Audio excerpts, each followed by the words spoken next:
Oi, pessoal, bem-vindo a mais um podcast Papo de Carreira. E hoje a gente está com nada mais, nada menos do que Thaís Targa, né, especialista em recolocação, LinkedIn Top Voice, e ela vai vir contar um pouquinho como que foi a história dela, né, da transição dela da CLT para criar um negócio aí de sucesso, dois negócios aí de sucesso no segmento de carreira. Thaís, seja muito bem-vinda. Eu sou a Thaís Targa, eu sou psicóloga, mestre em educação, tô no digital, né, produzo conteúdo para a internet desde 2015 e hoje estou à frente da T-Targa Carreira e Recolocação, uma empresa que faz assessoria à recolocação, e também da Talent Hunters, uma empresa que faz recrutamento e seleção muito focada no mercado digital. E, na verdade, eu comecei a empreender há 14 anos, sabe, Maísa? Eu trabalhava numa universidade, na universidade, antiga Universidade Positiva, aqui em Curitiba, e eu estava cansada já do CLT, só que eu nunca tinha me visto como uma profissional empreendedora. E daí o que aconteceu? Eu estava até com meu ex-marido viajando, a gente estava indo para a praia e eu comecei a sessão reclamação. Eu reclamava do meu chefe, eu reclamava da minha carga horária, eu reclamava da instituição, eu reclamava da minha carreira. E ele olhou para mim e falou: escuta, por que então você não sai e abre alguma coisa no mercado para você fazer o que você faz na universidade para outras pessoas? E eu me lembro que nesse momento eu até me preparei mentalmente para falar: não, eu não tenho perfil de empreendedora, eu não quero isso. Mas sabe aquele momento ahá que você fala: e se eu pudesse fazer isso? E se eu pudesse ser uma empreendedora? E se desse certo? E daí aquilo plantou uma sementinha em mim, né? Não foi naquele momento que eu decidi empreender, mas aquela reflexão foi muito importante. E aos poucos eu comecei a pesquisar o mercado, pesquisar o que eu precisava para abrir uma empresa, que nome que seria, fazer toda a papelaria, identidade visual da nova empresa, né? Também fui atrás de um local físico para eu começar a atender. E foi bem interessante que portas foram se abrindo, né? E bem no fim eu consegui fazer um acordo com a Universidade Positiva, então eles me demitiram, o que me deu assim uma verba para iniciar um negócio, me deu uma segurança por pelo menos alguns meses para eu começar a fazer um negócio rodar. E daí que eu criei a T-Targa Carreira e Recolocação, né? Comecei eu sozinha, eu empresa, né? Eu não tinha assistente, não tinha ninguém. Então eu atendia o cliente, eu cuidava da sala, eu cuidava da infraestrutura, eu fazia o financeiro, eu fazia café. Então comecei na verdade, eu não chamo nem de uma fase tão empreendedora, mas uma fase de transição para uma profissional liberal.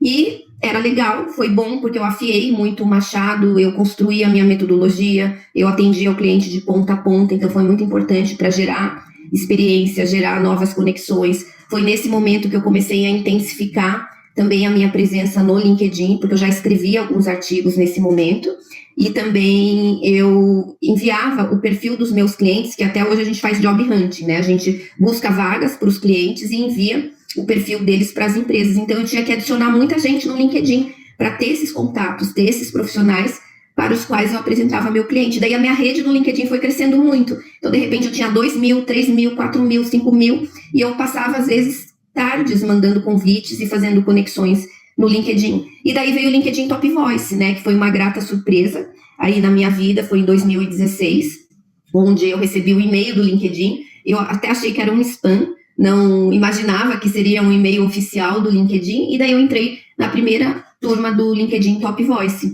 E foi bem interessante, porque eu lembro que na época eu tinha 19.000 conexões, e eu já me achava riquíssima com todas aquelas conexões, eu era muito grata por isso. E logo que veio o Top Voice, teve muita matéria, teve muito movimento, né, divulgando a primeira lista dos Top Voice. E daí eu pensei assim: não, agora eu tenho que sentar nessa cadeira. Eu tenho que sentar nessa cadeira e tenho que escrever mais, ser mais consistente, porque eu não escrevia com tanta consistência quando saiu a primeira turma, eu não fazia tanto conteúdo. Mas eu falei: não, a cadeira tá vaga, é minha, eu vou sentar e vou produzir muito mais.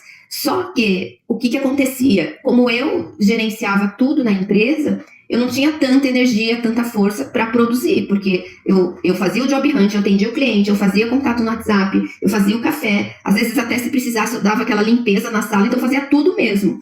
E daí eu comecei a participar de grupos de mastermind, até muitos grupos do mercado digital, e a minha mentalidade foi sendo trabalhada no sentido de entender que eu queria ser uma empresária e não uma profissional liberal. E uma empresária, ela tem visão a longo prazo e ela trabalha com escala. E para você trabalhar com escala, você precisa contratar outras pessoas.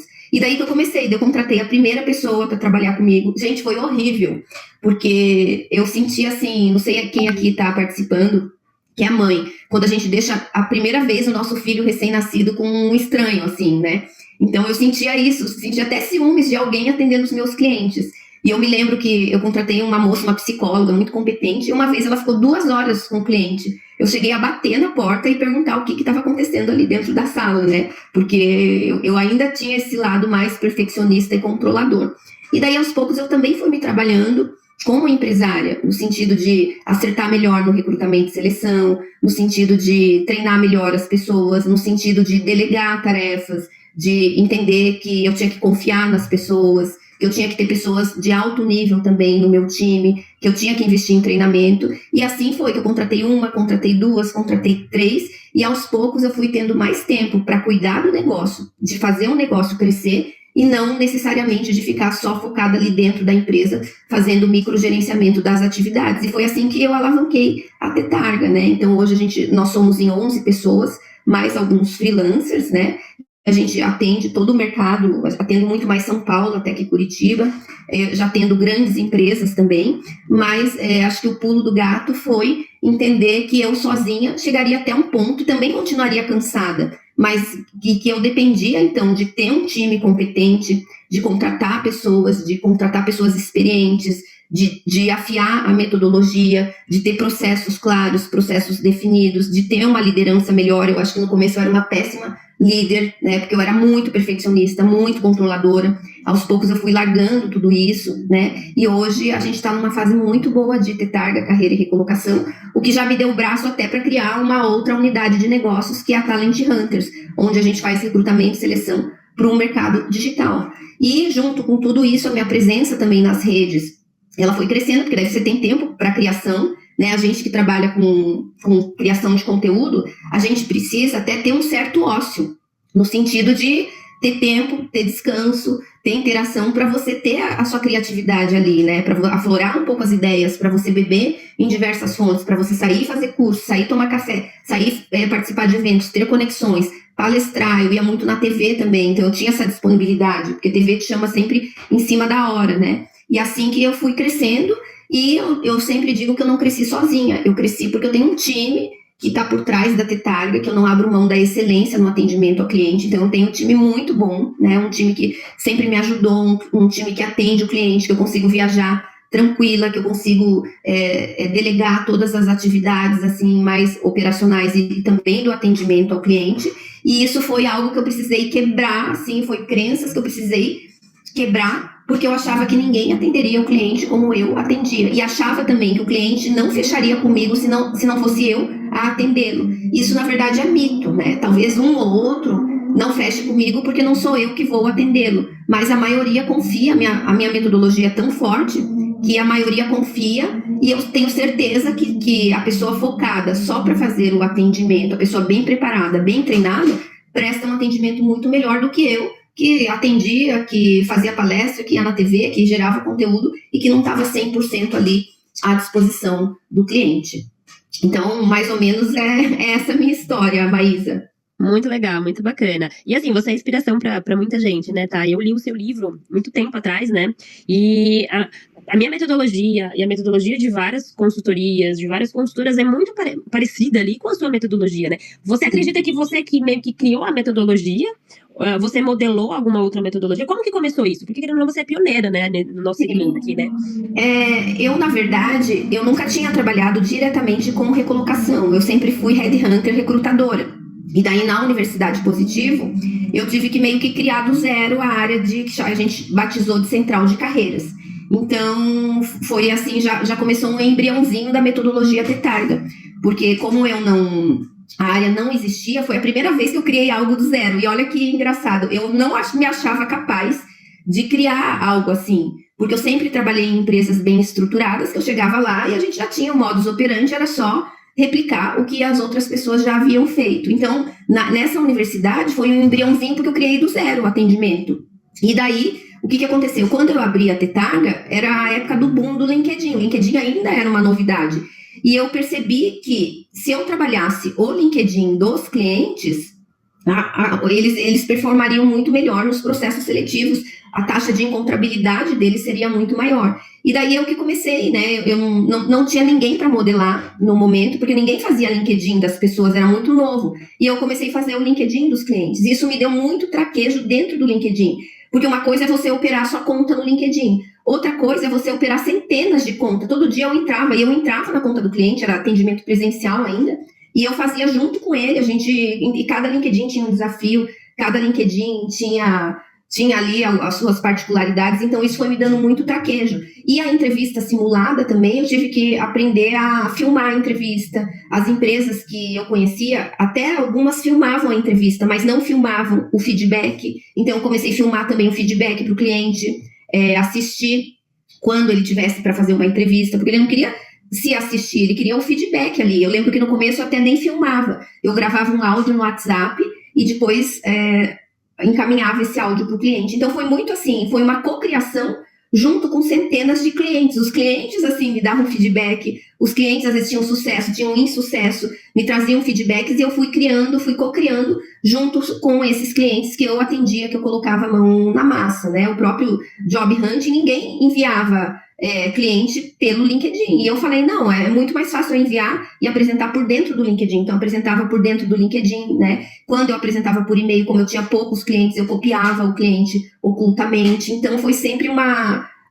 Eu tenho essa característica de não ser muito formal na comunicação e de querer um atalho sempre mais rápido. Então, eu introduzi muito o WhatsApp, me ajudando ali no contato com o cliente. Hoje, a gente afia o martelo, né? Muitas coisas já mudaram daquela metodologia inicial, muitas coisas mudaram. Hoje o cliente tem grupo no WhatsApp, hoje ele tem o curso online para ele acompanhar, né? A entrevista simulada é com 3, com 4 pessoas, né? Tem uma pessoa só de observação na entrevista simulada. O Job Hunt continua, a gente apresenta o cliente por e-mail e por LinkedIn, né? Então, conforme a gente vai tendo desafios, a gente também vai ajudando, mas quem é o co-criador de toda a metodologia é o próprio cliente, né? A gente testa ali, a gente ouve muito os feedbacks e vai afiando o machado nesse sentido de trazer uma metodologia melhor, mais ágil e que encante realmente os clientes. E a gente quem trabalha com recolocação, tem que ter muita velocidade, porque, assim, por 2 dias você perdeu a vaga, né?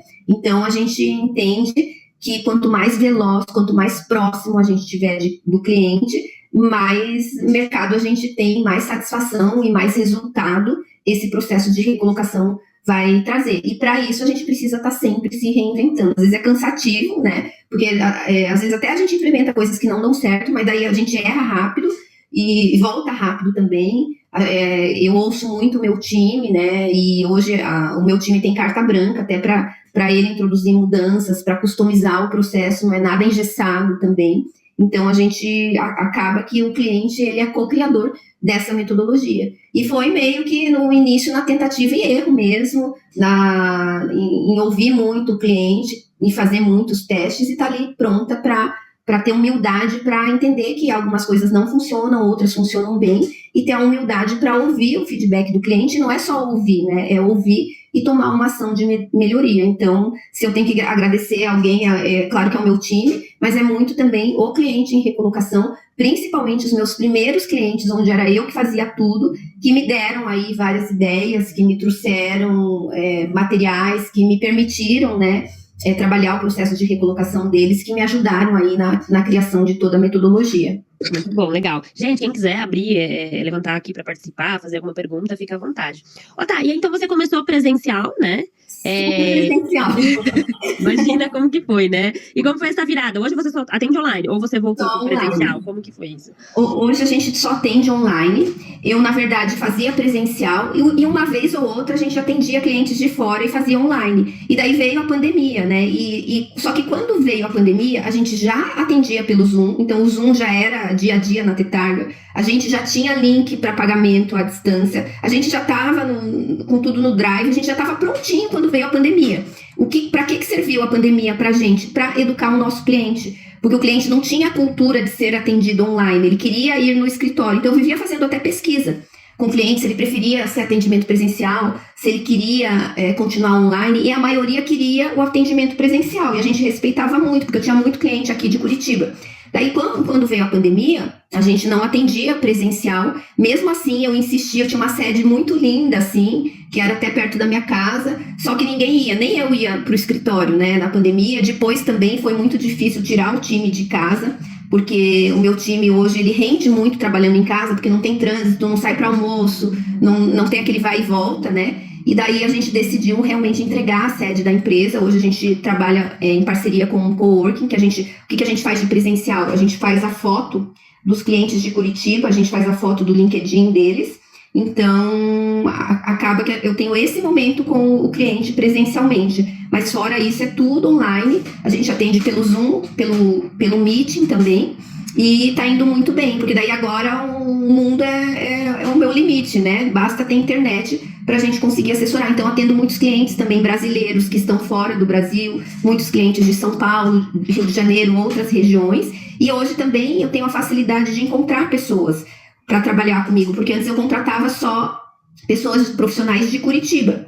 E hoje não, hoje também eu contrato, né? Eu tenho pessoas em Porto Alegre, em Florianópolis, em São Paulo, tem até a Giovana, que é minha head, que está morando nos Estados Unidos e trabalha para mim. Então a gente diversificou muito, ficou fácil para a equipe. Às vezes, eu quero passar uma semana com a minha mãe, vai embora. Para mim, você pode trabalhar de qualquer lugar do mundo que tenha internet. Então ficou mais fácil de encontrar bons talentos no mercado também, sabe? E eu só contrato mulheres, né, dentro da nossa cultura, do nosso jeito de ser, né, dos nossos valores. Geralmente mulher acaba se dando melhor ali, então eu tenho até um orgulho de dizer que eu só contrato mulheres, gosto muito de trabalhar com mulher e tem dado certo, sabe, Maísa?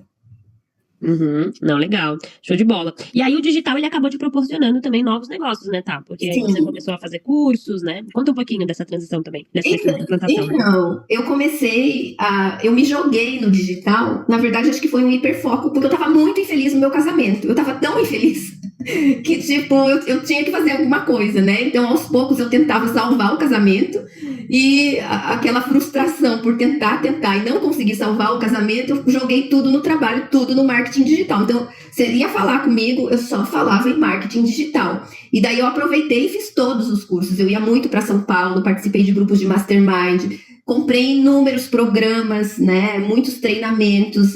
Então, fiz fórmula de lançamento. E no começo eu também fazia sozinha, eu não tinha grana para contratar, nem freelancer, eu não tinha muita verba para contratar. Então, era eu configurando, fazendo página de vendas, era eu configurando meu e-mail marketing, era eu mesmo que alimentava meu site no WordPress. Então, isso me deu também bastante conhecimento de causa, assim, né? E durante muito tempo, dentro da Tetarga, eu fui a minha estrategista de marketing. Eu tinha só pessoas que respondiam às redes sociais, era eu que postava, eu que fazia o texto, né? Eu que fazia toda a estratégia de marketing. Então, foi muito legal, porque eu passei a entender do mercado digital, do marketing digital, né? Entender tanto a estratégia quanto a operacionalização, né? Então hoje eu sei, pelo menos genericamente, como que são feitas as coisas, quanto tempo você demora. Às vezes, até eu mesmo que fazia meu tráfego, hoje eu tenho uma estrategista de marketing, eu tenho pessoas eu tenho social media, eu tenho gestor de tráfego, hoje eu tenho uma equipe, né? Mas nem sempre foi assim. E acabou que o digital me trouxe muitos clientes. E o digital não só trouxe clientes, como me abriu muitas portas, né? E hoje eu dependo de relacionamento. Então, quando eu mando um material, mando um currículo, eu tenho uma taxa de resposta muito melhor do que a taxa que eu tinha antes, porque eu não conheço todo mundo, mas muita gente me conhece, o que facilita aí também o sucesso da recolocação, né? Porque eu preciso ter rede de contato para apresentar meus clientes. E quanto mais pessoas eu recoloco, mais pessoas vêm. Ou através de indicação, através também dos vídeos, do movimento social que eu faço na internet, dos eventos que eu participo. Então, é um ecossistema que se retroalimenta o tempo inteiro, né? E o marketing digital foi um divisor de águas para mim, foi um divisor de águas na minha vida. Eu era também muito introvertida, muito tímida, e foi através do marketing digital que eu fui soltando a minha voz, que eu fui me encontrando, que eu fui trabalhando questões da minha timidez. Foi através do marketing digital que eu deixei de ser tão perfeccionista e foquei na inovação, na vanguarda, na velocidade. Então, foi um presente, né? Hoje eu não sou tão obcecada pelo marketing digital, às vezes eu até fico um pouquinho longe das redes sociais, sabe? Até para ter uma vida mais saudável, mais equilibrada, dar mais atenção para o meu filho também. Mas eu sou muito grata a tudo que eu vivi, né? Vivi intensamente. Eu já cheguei a chorar na frente do computador, de vergonha de gravar vídeo, de ferramenta que não dava certo. Então foi bem intensa essa época, lembro com muita saudade. Eu trabalhava aí 10, 12 horas por dia, porque né, nessa época eu fazia tudo. E hoje já tenho uma rotina bem mais tranquila, né? Já consigo ter meu tempo de lazer, meu tempo de autocuidado, já sei que a empresa está bem cuidada, que os clientes estão bem assessorados. Então, hoje eu vivo uma vida muito mais equilibrada e uma vida com muito mais leveza, sabe, Maísa? Tá, gente, quem tiver pergunta, aproveita, a gente tem mais 10 minutinhos aqui. Tem muita gente que tá começando aqui um negócio ou pensa em empreender ali no seu negócio de carreira, né? Existem várias formas ali de escalar, né? Você optou, né, por ter equipe e tudo mais. Tem outras formas também que tem muita gente que faz que é lançamento e tudo mais. Você nunca se jogou nessa brincadeira de lançamento, que é uma loucura também, né? Eu já fiz alguns lançamentos, muito no início do trabalho, fiz o lançamento semente, né? Cuja entrega foi ao vivo. E eu percebi que os clientes do lançamento davam até mais trabalho do que os meus clientes individuais, sabe? Eu fiquei um pouco traumatizada. E só que no lançamento o cliente pagava bem menos e no individual o ticket era mais alto. E daí o que eu decidi? Eu decidi escalar. Eu uso o digital como ferramenta de escala, né? Eu trago como para fazer a captação do cliente, mas eu escalo muito na assessoria. E eu tenho um curso, mas é um curso não de lançamento, que é um curso que fica em perpétuo, que é o Você de Emprego Novo, que é um curso que a gente chama de front-end, né, que é um produto de entrada, que custa R$ 127, é um produto bem em conta que eu tenho, mas que entrega muito. E esse próprio curso a gente vende para trazer clientes para assessoria. Eu sou mais feliz com esse estilo de vida, sabe, Maísa? E isso é importante para quem está começando. Não é só a vida que tem que se ajustar ao seu trabalho, é o seu trabalho que tem que se ajustar à vida que você quer levar. Então, eu acho o mercado de lançamento um mercado cansativo, um mercado onde você tem que se reinventar a todo tempo, né? E nesse momento de vida, nessa fase da minha vida, eu quero viver mais. Então, eu escalo através da consultoria, da assessoria e colho os resultados dessa forma. Mas eu acho que um lançamento, ele te ajuda a entender ferramenta, ele ajuda você a se posicionar melhor no mercado e ele traz muita autoridade, né? Porque você aparece mais, você faz mais lives, você tem que se desenvolver, é estressante para muitas pessoas. Mas eu acho importante também vivenciar esse mercado de lançamento, até para dizer com certeza, né, dizer que certamente você não deseja trabalhar com lançamento, sabe? E quais as dicas assim que você traz para quem está começando agora aqui no digital? Você acredita que tem espaço? Por onde essa pessoa tem que começar? Olha, é muito importante. Primeiro, estude bastante, né? Vá, conheça pessoas, faça conexões, estude, modele pessoas, não tem problema nenhum em modelar, só não copie ninguém, né? Porque senão você vai assim. Até as pessoas percebem quando você está copiando, as pessoas percebem quando você não tem originalidade, e às vezes é melhor fazer do seu jeito, que não é um jeito perfeito, mas é sua autenticidade, do que copiar. Tem muita gente que copia curso de outras pessoas, que copia conteúdo, que copia até jeito de cabelo, jeito de se vestir, e todo mundo vai saber que você é uma cópia, né? E não adianta você copiar alguém hoje, porque amanhã, daqui 6 meses, já mudou tudo, você vai ter que copiar de novo. Então é melhor você seguir aí o seu fluxo e colocar a sua autenticidade do negócio. Importante também que você tenha um mentor, né? Eu tive vários mentores, várias pessoas que pegaram na minha mão e falaram, vai dar certo, é normal o que você está vivendo, continue firme, né? Até eu tive mentores que me blindaram, já me prepararam, até como que eu lidaria com os haters, né? Como que eu lidaria com as críticas, isso foi muito bom para mim, né? Então escolha um mentor, uma pessoa para você modelar, que te ajude. E o que é importante? Conhecimento, prática e repetição. Então, vai atrás do conhecimento, faça cursos, pratique muito, né? Tem gente que fala, eu quero ser igual você, eu quero ter equipe, eu não quero atender. Mas eu acho que é importante você começar atendendo, sabe? Eu não seria quem eu sou se eu não tivesse lá no começo atendido centenas de clientes. Então começa devagar, não queira também, não fique comparando o seu bastidor com o palco dos outros, porque, né, no bastidor todo mundo tem os seus perrengues, isso é extremamente importante. e coloque sua alma naquilo que você está fazendo, né?